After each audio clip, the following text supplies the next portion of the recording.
Hey, what's up, guys? It's Bakes here, and thank you for joining me for this episode of Ranked, where I'll be ranking my least favourite, two favourite albums from the year 2021. Now, this is something I have done on my channel before. I did it last year for 2022. Now that this year, 2023, is coming to an end, I'm already starting to put together that list and figuring out where I want certain albums to rank.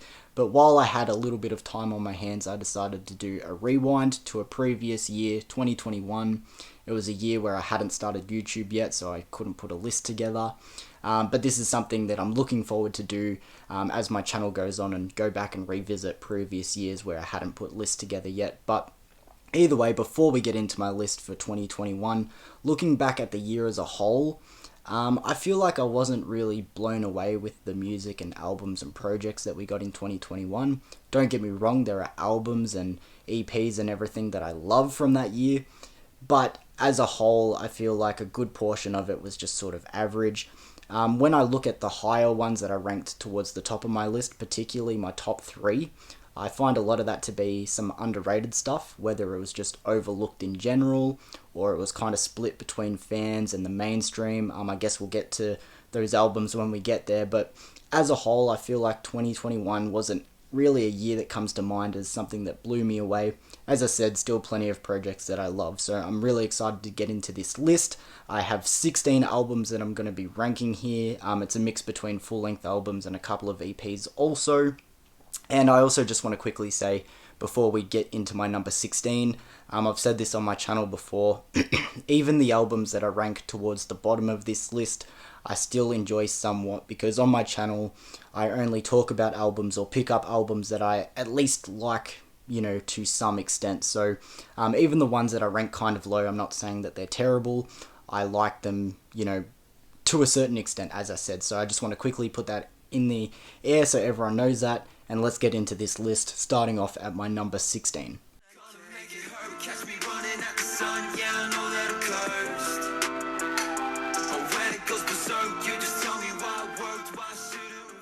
So starting off my list, coming in at my number 16 is the EP Pharaoh by the band Congrats. Now, if you've never heard of this EP before, or Congrats in general, I don't blame you. It's another little side project put together by the frontman of the band Slowly Slowly, Ben Stewart, and it seems to be his own little twist on the kind of SoundCloud trap thing that was going on at the time, as I said, with his own little twist thrown in there also.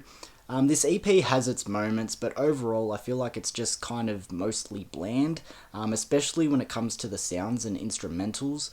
The strongest element to these songs, I believe it's an EP made up of 6 songs if I remember correctly, are the lyrics and the songwriting, which has always been a highlight for Ben between all of his projects, whether it's Slowly Slowly, Too Slow, or in this case, Congrats. But when I first came across Congrats, it was when I saw them open for the band Trophy Eyes back in 2020, and they actually sounded really cool live, and they did a couple of songs off this EP, and it made me really excited for whatever project was coming, Obviously, as I said, it sounded great lyrically, and Ben sounded great vocally, which he always has as well. But as I said, the live set made the songs have a bit more of a spark and a bit more of an edge that I feel like didn't get carried over to the studio recording of this EP. But hopefully they figure out their sound a bit more. As I said, this is the only project that they've put out so far, so I'm excited to see what comes with later efforts. As I said, I don't hate this album or anything. I just feel like, still figuring out their sound and has its moments, but overall just a little bit bland. But coming in at my number 16 is the EP Pharaoh by Congrats.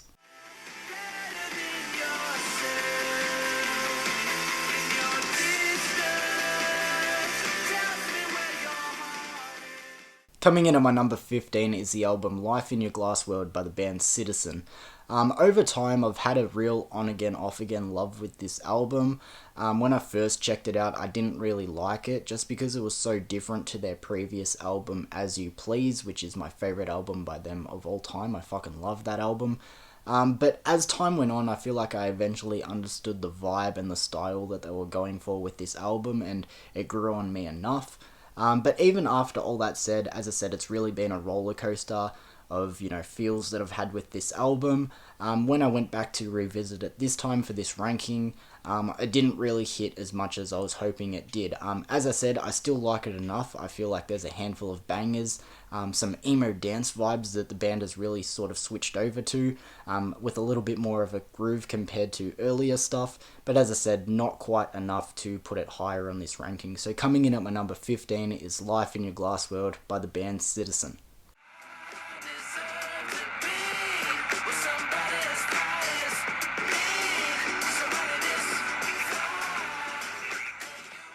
Coming in at my number 14 is the album An Evening with Silk Sonic by Silk Sonic. Now, this is probably a surprising album to see on this list, considering the normal genres that I gravitate to and feature a lot here on my channel. But to be fair, this surprised me too. All things considered, I don't think this album's incredible by any means. It hasn't put any of the genres that are featured in this album on my forefront to check out or anything, but at least it's fun. Here you have Bruno Mars, who is someone that I do enjoy, whenever he's on the radio, I don't mind listening to him. Anderson .Paak, who, to be completely honest, I'm not too familiar with. But they team up to make this really cool vibe of a record, and at least they're having fun with it. As I said, singing about winning big in Las Vegas and moonwalking to collect your money like you're Michael Jackson. Using roller skating as a metaphor for getting to know someone, if you know what I mean. And the first time I heard Smoking Out the Window, it's my favourite song on this album, I genuinely fucking laughed out loud because you can just tell how much fun they're having with it. Even the music video for that song is fucking hysterical. But as I said, this album is full of catchy songs, catchy hooks, cool riffs, cool instrumentals. As I said, it's not my go-to genre, so it's honestly one that I don't come back to too often. But to change it up, it's not bad. So coming in at my number 14 is An Evening with Silk Sonic by Silk Sonic.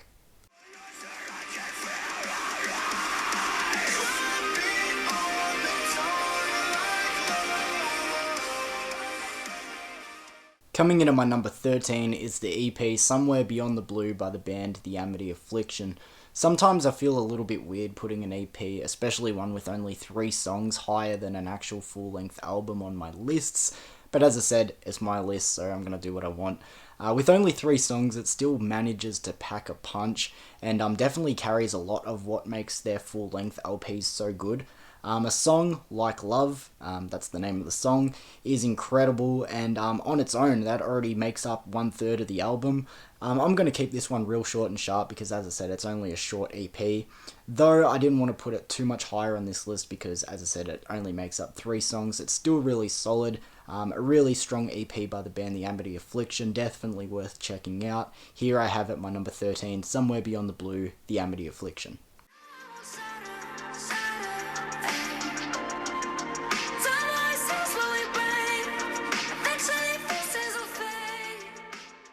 Coming in at my number 12 is another EP with Fever by the band Against the Current.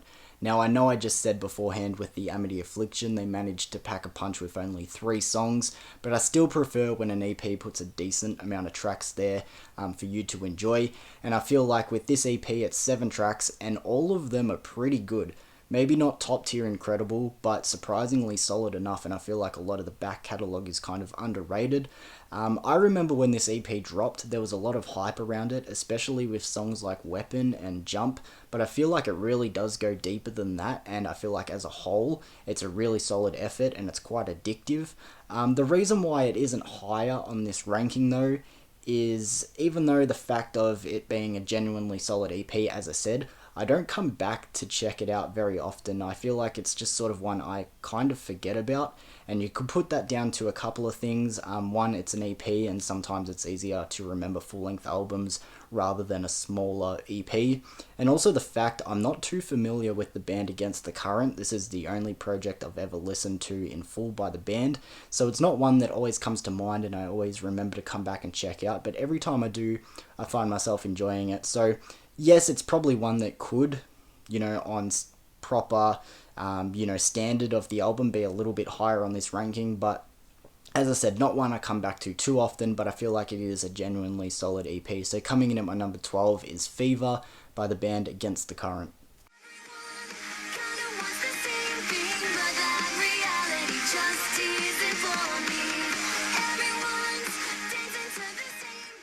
Now, this is the last EP I'm going to talk about for a little while, I promise, but coming in at my number 11 is another EP, this time Bad Decisions by Red Hook.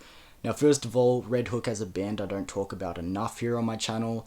They're a band that's been growing on me more and more over time, probably more than I've been letting on, but as I said, I don't talk about them enough. I really do like this band. First of all, their sound is kind of got something for everybody. It goes from pop punk to screaming to like some new metal stuff with techno. Their sound is quite diverse, but the most prominent thing about all of their music is that it's fucking fun. Yes, maybe if you look at a good portion of their music lyrically or under a microscope in deep depth, it's not anything revolutionary or groundbreaking, but as I said, it's fucking fun. If you look at the songs on this EP, getting back to the topic, they all have personality and edge and a little bit of craziness and zaniness and have that fun factor. But kind of like my previous mention being Fever by the band Against the Current, again, this is an EP I kind of forget about, kind of for the same reasons. You know, it's easier to remember a full length rather than an EP. Red Hook do have some other projects though that I have checked out. They released an album this year titled Postcards from a Living Hell, which I fucking dug. Really like that album. But again, this is one I kind of forget about. Looking on the grand scale of things, this could probably be higher on my list, but because it's one I don't often come back to, kind of forget about, number 11 is fine. So coming in at my number 11 is the EP Bad Decisions by the band Red Hook.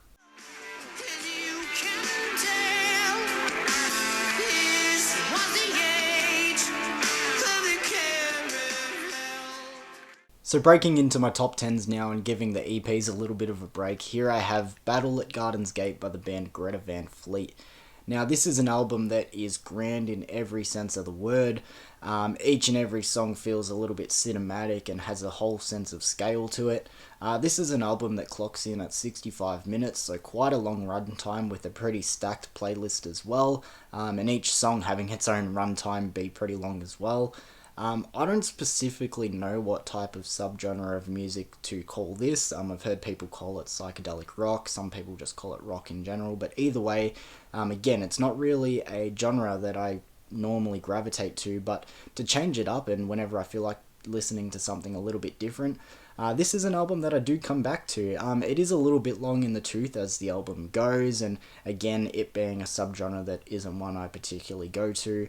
But again, I don't mind listening to this one whenever I feel like changing it up a little bit. So coming in at my number 10 is Battle at Garden's Gate by the band Greta Van Fleet.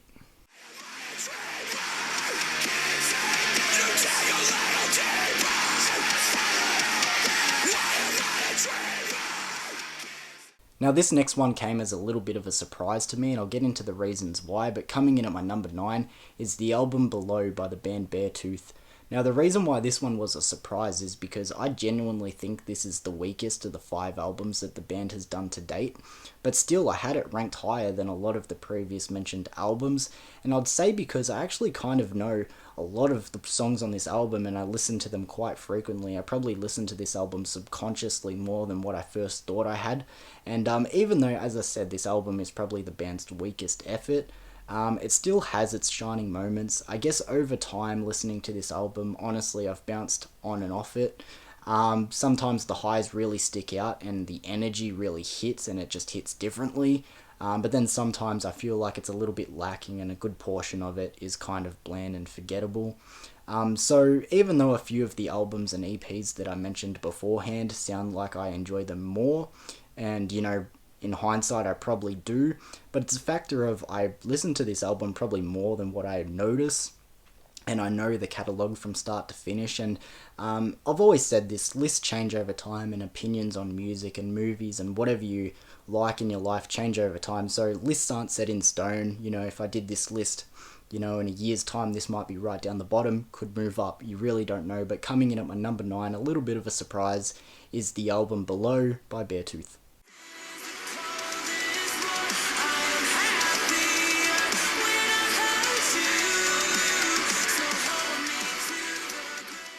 I know that I just said for my number 9 that opinions can change over time, but I'm going to keep this one short and sharp because I've actually done a full-length review for this album not too long ago, and to be completely honest, my thoughts haven't changed too much.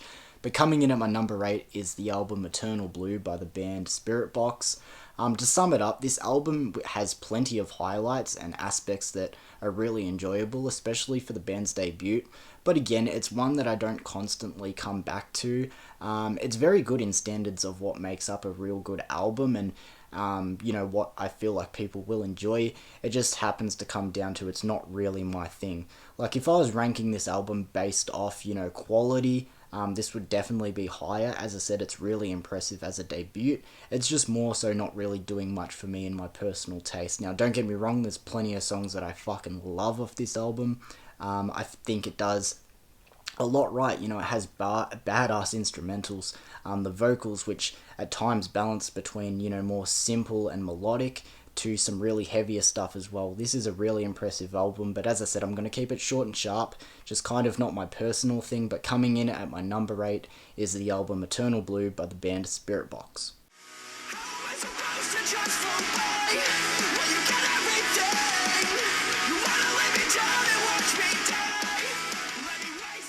Now, coming in at my number 7 is the album Control My Sanity by the band Like Pacific.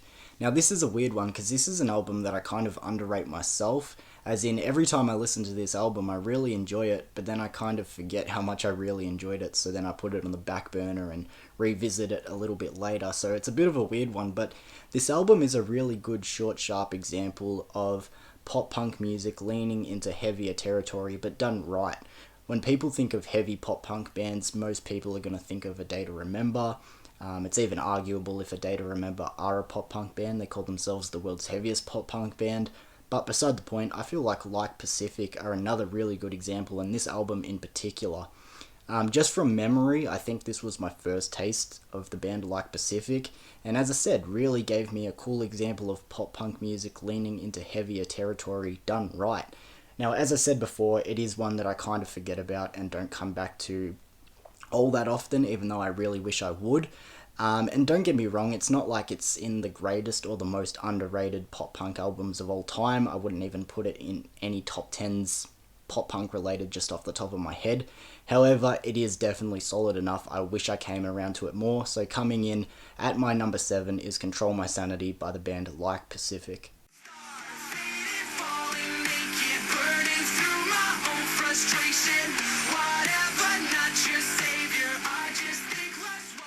Coming in at my number 6 is the self-titled album With Confidence by the band With Confidence.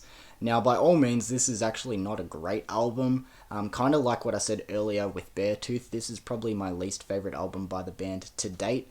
With Confidence are a band with 3 albums to date, and as I said, this is nothing, remarkable by all means. If anything, it's just really simple listening, and that's kind of what I like about it. Even with songs that aren't fantastic, it's nothing offensive. It's just easy listening. That's as simple as I can put it. With all that being said, it still has some shining moments with songs like What You Make It and Anything and Cult and Paper, and even a song like City, which has grown on me a lot over time. It's a weird one because it really isn't anything overly special, but again, it's also perfectly fine with no problems, like really sitting through this one because it kind of flies by. It's not offensively long. There's no songs that I feel like are offensively bad either, so it's kind of a weird one to be this high on my ranking, but I also kind of have no problem with it. So coming in at my number 6, again, is the self-titled album With Confidence by the band With Confidence.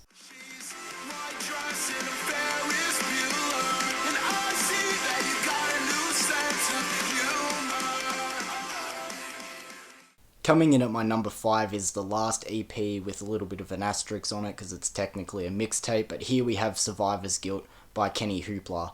Now, I don't know when Kenny is going to ever finally give us his full-length album, but this is the closest that we've gotten so far. I like to imagine it's one of those memes and one of those ideas where it's like he won't give us the full-length album because when he finally does, it will be just too great and too powerful that none of us will be able to handle it. That's just like how I want to imagine it, but enough of what I need. What we've actually got here is just solid fun, edgy, emo pop punk mixtape with some bangers and attitude. I really, really enjoy this mixtape. So many people hype up this album. and it really is so close to perfect. Maybe a couple of the 8 songs that make up this effort don't quite impact me as much as a lot of the other ones, but Kenny really knows how to get it done, and I'm really convinced it's not a fluke or a gimmick or a passing fancy. He kind of came up in the same time as Machine Gun Kelly and a lot of the other mainstream artists that switched over to pop punk, and that sort of resurgence of it. But I really see Kenny as genuine and not a poser. I really feel like he's a lot different to the others. I really feel like he genuinely cares about what punk music is and that whole scene. And this mixtape, in ways, is where you could say he shot up and got his start from. But I really love this mixtape. As I said, I'm just waiting for the day he drops a full-length album. I can't wait for it, but what we've gotten so far, this is the closest that we've gotten to a full-length album. As I said, 8 songs, and I feel like majority of it, I'd say at least 6 of them are absolute bangers. So coming in at my number 5 is Survivor's Guilt by Kenny Hoopla.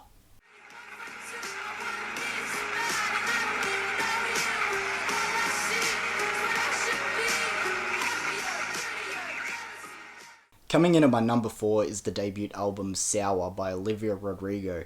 Now this is a weird way to introduce this album because obviously it's quite high on my list, it's my number 4, but this is actually an album that's kind of dropped off for me over time, and in a way you can almost put that down to self-sabotage, because when you compare this to her newest album Guts that came out this year, the faults in Sour just stick out that little bit more. But either way, I still really like this album. It's really great and a super impressive debut, don't get me wrong.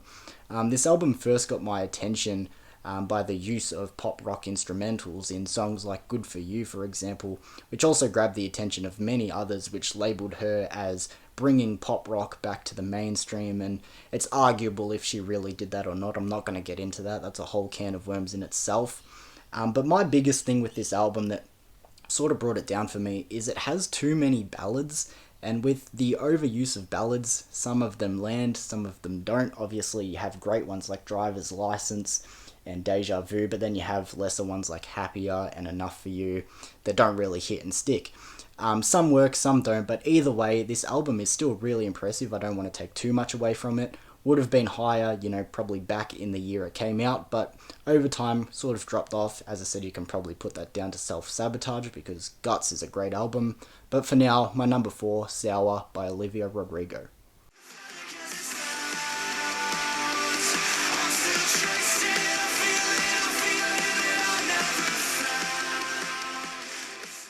Finally getting into my top 3, and coming in at my number 3 is the album Earth Is a Black Hole by the band Teenage Wrist. Now this album is one that I really did sleep on for the longest time, and no exaggeration, so long I slept on this album, and it really annoys me that I did that. I heard the title track first of all, Earth Is a Black Hole, and completely fell in love with that song. I still love it to this day. I think it's fucking incredible. But for some reason, I was in no rush to really check out the rest of the album or pick it up. And even when I eventually did, I still wasn't completely sold on the album. And I'm really not sure why. Like, still to this day, I'm thinking back and I'm like, nah, not sure why it didn't click with me. But over the past year in particular, and maybe a little bit earlier, this album did something and slapped some sense into me, because this album is so fucking good. Emo grunge with some pop punk and rock. And just every little element of different genres creeping in, but making up a really fucking solid effort. The vibe and flow of this album is crazy good as well. The overall effort, it just feels like each and every song contributes and results in such a great complete album. I'm like struggling for words for it right now. I'm sure if I was just switched on earlier and I liked it earlier, this could have been higher on this list, because I'm thinking back now and I'm like, fuck, it probably could at least be in the top 2. But for now, it's coming in at my number 3, Earth Is a Black Hole by the band Teenage Wrist.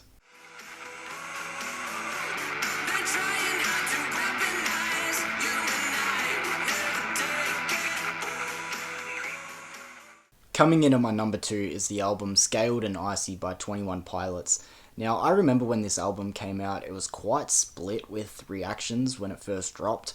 Of course, fans of the band and a few others really enjoyed this one. However, a big portion also thought it was the band switching it up to become too mainstream and almost making commercial music. And in ways, I can hear it and definitely understand. It's the most simple and almost radio sounding that the band has possibly sounded ever. But also, it's not too far of a departure where it's like at a point where you can't tell it's 21 Pilots. They've always had a really signature and unique sound, in my opinion. To me, it's just evolution and growth, to be completely honest. As I said, I'm not going to argue. In my own words, it's definitely the most radio-friendly and commercial that the band has ever sounded, but I don't have a major problem. As I said, I actually do lean more of the side of agreeing with those people, but I also feel like it's got enough of the band's signature flair and signature flavour, plenty of catchy tunes. I feel like this one is definitely one that got too much hate, and it's the one I was talking about in my introduction that I feel like got too much hate. It was definitely divided with a lot of people, but I really do like this album. Maybe not the band's best effort, definitely isn't, but still lots of enjoyment to be found with this one. So at my number 2, I have Scaled and Icy by 21 Pilots.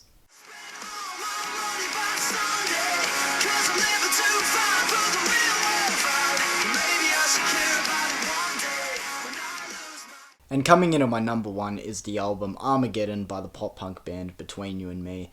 Now, pop punk being my favourite genre of music, and I love bringing up underrated albums to try and put them on people's radars, and this is one I love to highlight. So it's a no-brainer that it's my number 1 because I genuinely feel like this album is great. Now, this album is probably leaning on the more pop side of pop punk, I'll be completely honest with that. But the enthusiasm and energy that is packed into this album is fucking incredible.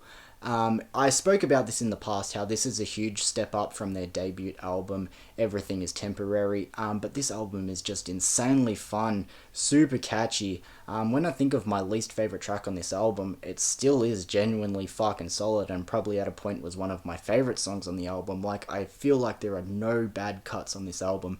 It's only made up of 10 songs, but still super solid. It's an album that, as I said, I've spoken about tons of times on my channel, so I'm not going to dwell on it too much, but I can't even put into words how much I love this album, how much I love this band, how excited I am for future projects coming from Between You and Me. So, as I said, I always try to put underrated albums on the radar for you guys to check out, especially if you like pop punk. Check this one out. So coming in at my number 1 is Armageddon by the band Between You and Me. So there we go, guys, through my ranking list of my favourite albums from the year 2021. Now, to quickly say again, even the ones that were at the bottom of my ranking or towards the back, I still enjoy somewhat. You know, I only talk about or buy albums that I like to at least some extent. So even the ones towards the back, I'm not saying they are bad albums. I still enjoy them. Just the ones that were higher, I obviously enjoy more. Now, this is a plan that I plan to do as my channel goes on. As I said in my introduction, or at least I think I covered in my introduction, I plan to go back and do other years that I wasn't around on YouTube to cover beforehand. So obviously just done 2021. I plan to do 2020 at some point, 2019, 18, and so on and so on. I don't know when I'm going to get around to doing that, but I presume my next ranking will be this year's 2023, so keep your eyes out for that. But as usual, we'll quickly do a quick little recap before we end this video. So my number 16 was Pharaoh by the band Congrats. My number 15 was Life in Your Glass World by the band Citizen. My number 14 was An Evening with Silk Sonic by Silk Sonic. My number 13 was Somewhere Beyond the Blue by The Amity Affliction. Number 12 was Fever by Against the Current. Number 11 was Bad Decisions by Red Hook. Number 10 was Battle at Garden's Gate by Greta Van Fleet. My number 9 was Below by Beartooth. My number 8 was Spiritbox's album Eternal Blue. Almost called the album Spiritbox. My number 7 was Control My Sanity by Like Pacific. My number 6 was With Confidence's self-titled, With Confidence. My number 5 was Kenny Hoopla's mixtape Survivor's Guilt. My number 4, the debut album by Olivia Rodrigo, Sour. My number 3, Earth is a Black Hole by Teenage Wrist. My number 2, Scaled and Icy by 21 Pilots. And the recap of what my number 1 was, Armageddon by Between You and Me. So there we go, guys. That's the end of this video. I'm not going to talk too much longer. I'm sure it went on for long enough as is, and I'll see you for another video soon enough, guys. Peace.